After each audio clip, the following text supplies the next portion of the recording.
Aqui é o Douglas, advogado, e esse é o bloco Falando Direito, do programa Realidade 3D. Hoje vamos falar sobre inventário. Infelizmente, com a pandemia do coronavírus, temos visto um grande aumento no número de falecimentos. Todos os dias temos notícias de mais e mais famílias que perderam seus entes queridos. O falecimento de um parente é um momento de luto que muitas vezes demora a passar, mas de todo modo, passado o luto inicial, é preciso pensar nos próximos passos. Quando um parente do seu grupo familiar, como pais, avós, filhos, netos, dependendo do caso, irmãos, tios, falece e deixa bens, direitos ou dívidas, ou todos eles, é preciso fazer um processo que se chama inventário. O inventário serve para formalizar a divisão dos bens e direitos do falecido para os seus herdeiros e para quitar eventuais dívidas que ele deixou. E para quem não sabe, tem prazo para fazer. Pela lei, o inventário tem que ser aberto em até 60 dias do falecimento, ou seja, em até 2 meses. Ah, mas eu conheço gente que fez depois desse prazo, qual que é o problema de fazer depois? Se não fizer o inventário dentro desse prazo, o Estado pode cobrar uma multa sobre o ITCMD que varia entre estados e no Paraná é de 10% sobre o valor do imposto. Primeira coisa a ser feita é procurar um advogado de sua confiança, preferencialmente que tenha conhecimento na área. Assistência por advogado é obrigatória para fazer o inventário e é esse profissional que irá auxiliar a família antes e durante esse processo. Dá para ser feito de 2 formas, judicial ou extrajudicial, que é no cartório, né? Só é obrigatório fazer inventário judicial quando o falecido tiver deixado testamento ou se tiver deixado herdeiros menores de 18 anos ou incapazes, ou ainda quando os herdeiros não entrarem num acordo com relação à partilha dos bens. Quando tem testamento ou herdeiros menores ou incapazes, não tem o que fazer. O inventário tem que ser judicial, mas em geral é tranquilo. O problema é quando os herdeiros não entram num acordo quanto à divisão dos bens. A melhor coisa é tentar conversar. Às vezes sentar junto com o advogado, porque o inventário judicial nesses casos pode demorar muitos anos.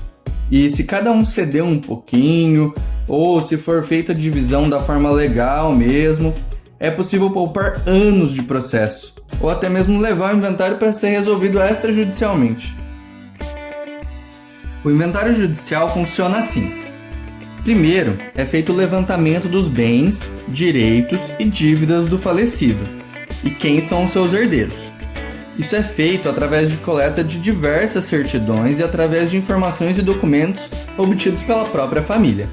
Com essas informações, entramos com a ação de inventário, onde será nomeado um inventariante, que será a pessoa responsável por representar o falecido, dar andamento no processo e cuidar dos bens, direitos e obrigações do falecido até o fim do processo. Claro que representado e com a ajuda do advogado, que é quem peticiona no processo e traduz os interesses dos herdeiros. Se tiver briga entre os herdeiros no processo, pode ter que ser feita a prestação de contas, pedidos de autorização de venda de bens e várias outras coisas. Então, sempre que possível, o ideal é tentar entrar num consenso para ser mais fácil para todo mundo. No inventário judicial, ele irá durar até ser definida a partilha dos bens, serem resolvidas todas as divergências entre os herdeiros. Caso os herdeiros decidam vender algum bem antes do término do inventário, também é possível aqui pedindo autorização para o juiz. Resolvido isso, o advogado irá fazer a declaração do ITCMD, que é o imposto que se paga pela transmissão da herança, e que é diferente em cada estado, e aqui no Paraná é de 4% do valor total dos bens. Essa declaração será aprovada pela Receita Estadual e será pago o imposto pelos herdeiros.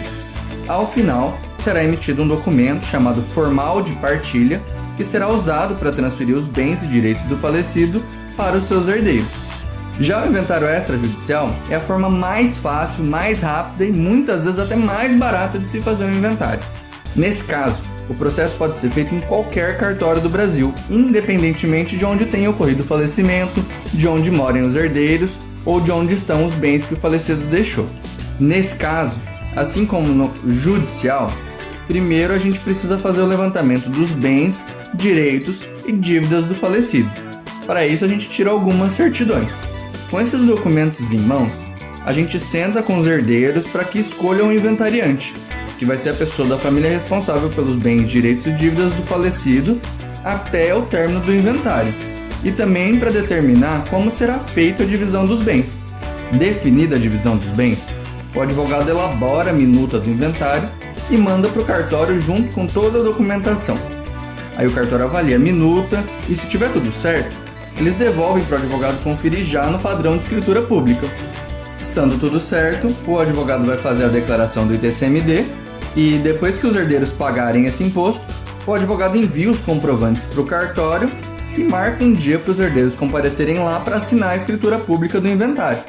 Lá no cartório é paga uma taxa que se chama FUNREJUS e é de 0,2% do valor total dos bens, e também as custas do cartório, que dependem do valor dos bens conforme uma tabela e varia entre os estados. Feito o pagamento, é emitida a escritura pública do inventário em até 2 dias úteis após a assinatura. Ufa! Parece um monte de coisa, mas, em geral, um processo extrajudicial é bem tranquilo. Quando os herdeiros estão de acordo, a demora são só os prazos para obter os documentos e pagar os impostos e taxas.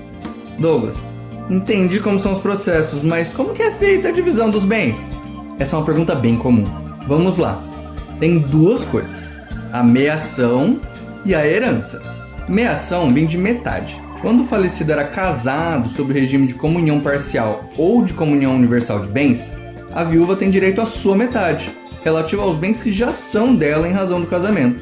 Sobre essa parte, não incide o ITCMD, que já era da viúva, né? Já a herança é o restante, e que, em geral, pela lei, é dividida igualmente entre os herdeiros. Quando os herdeiros estão de acordo, eles podem dividir a herança da forma que bem entenderem, ou renunciando da sua parte da herança em favor de algum herdeiro, ou cedendo parte a um herdeiro.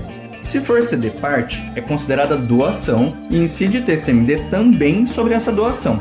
Mas se for feito através de renúncia, que é abrir mão da sua parte toda, não incide o imposto. Bom, pessoal, de maneira simplificada, inventário é isso aí. Parece complexo, mas é relativamente simples sim. Como eu disse no início, é obrigatória a assistência de advogado para fazer o inventário e ele irá auxiliar a família durante todo o processo, tirando dúvidas, ajudando a traduzir o interesse da família e atuando para fazer o inventário tramitar da melhor forma possível. Se você ficou com alguma dúvida, pode mandar para a gente pelas plataformas do programa. E se precisar fazer um inventário, procure um advogado de sua confiança. Como eu sempre digo, se tiver alguma sugestão de tema, podem mandar que ficaremos felizes em considerar para os próximos episódios. Espero que tenham gostado e aprendido um pouquinho, mas por hoje é só, pessoal. Acabamos por aqui o 10º episódio do nosso bloco Falando Direito do programa Realidade 3D. Semana que vem, vamos falar sobre um negócio novo, a LGPD, que é a Lei Geral de Proteção de Dados Pessoais. Você já ouviu falar disso? Começa a valer em breve, mas você sabe o que isso tem a ver com você? Para a pessoa comum, é uma série de direitos novos relacionados aos seus dados, dentro e fora da internet. E para empresas, uma série de obrigações e precauções. É uma lei muito importante que a gente precisa entender. Tão importante quanto foi o Código de Defesa do Consumidor, que hoje todo mundo já conhece. E essa é uma nova lei que precisamos conhecer para saber os nossos direitos. Não perca que semana que vem a gente explica, hein?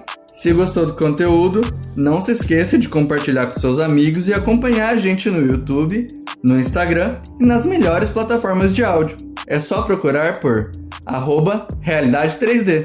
Abraço e até a próxima!